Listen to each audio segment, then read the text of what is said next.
ഹിമാചൽ പ്രദേശിൽ മലയാളികൾ കുടുങ്ങിയ സംഭവത്തിൽ ഇടപെട്ട് കേന്ദ്രമന്ത്രി ജോർജ് കുര്യൻ. കുടുങ്ങിയ മലയാളികളെ നാളെ തിരികെ എത്തിക്കും.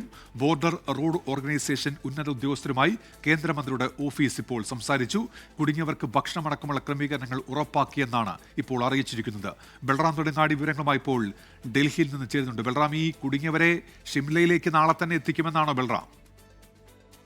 ഉന്മേഷ്, ഹിമാചൽ പ്രദേശിൽ വിനോദസഞ്ചാരത്തിന് പോയ 18 മലയാളികൾ കുടുങ്ങിയ സംഭവത്തിലാണ് കേന്ദ്രമന്ത്രി ജോർജ് കുര്യന്റെ ഇടപെടൽ ഉണ്ടായിരിക്കുന്നത്. ഈ സംഭവത്തിൽ ബോർഡർ റോഡ് ഓർഗനൈസേഷനിലെ ഉന്നത ഉദ്യോഗസ്ഥരുമായി കേന്ദ്രമന്ത്രിയുടെ ഓഫീസ് സംസാരിക്കുകയും ഈ മലയാളികളെ എത്രയും വേഗം തന്നെ മടക്കിക്കൊണ്ടുവരാൻ ആവശ്യമായ നടപടികൾ ഉണ്ടാകണം എന്ന് നിർദ്ദേശിക്കുകയും ചെയ്തിട്ടുണ്ട്. തുടർന്നാണ് ഈ റോഡ് മാർഗം തന്നെ ഇവരെ നാളെ തിരികെ എത്തിക്കാനുള്ള സൗകര്യം ഒരുക്കാമെന്ന ഉറപ്പ് ലഭിച്ചിരിക്കുന്നത്. നാളെ ഉച്ചയോടെ ഈ റോഡ് ഗതാഗത യോഗ്യമാക്കുമെന്നും ഇവർക്ക് തിരികെ എത്താനുള്ള സൗകര്യം ഒരുക്കുമെന്നുമാണ് BRO ഉദ്യോഗസ്ഥർ കേന്ദ്രമന്ത്രിയുടെ ഓഫീസിന് നൽകിയിരിക്കുന്ന ഉറപ്പ്.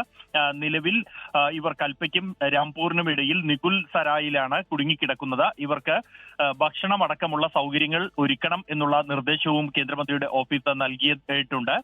നിലവിൽ സുരക്ഷിതരാണ് എന്ന് ഈ മലയാളികൾ തന്നെ നേരത്തെ അറിയിച്ചിരുന്നു. ഒപ്പം തന്നെ ഇവരുടെ സുരക്ഷ ഉറപ്പാക്കാനുള്ള നിർദ്ദേശങ്ങളും മന്ത്രിയുടെ ഓഫീസ് നൽകിയതായാണ് നമുക്ക് ലഭ്യമാകുന്ന വിവരം.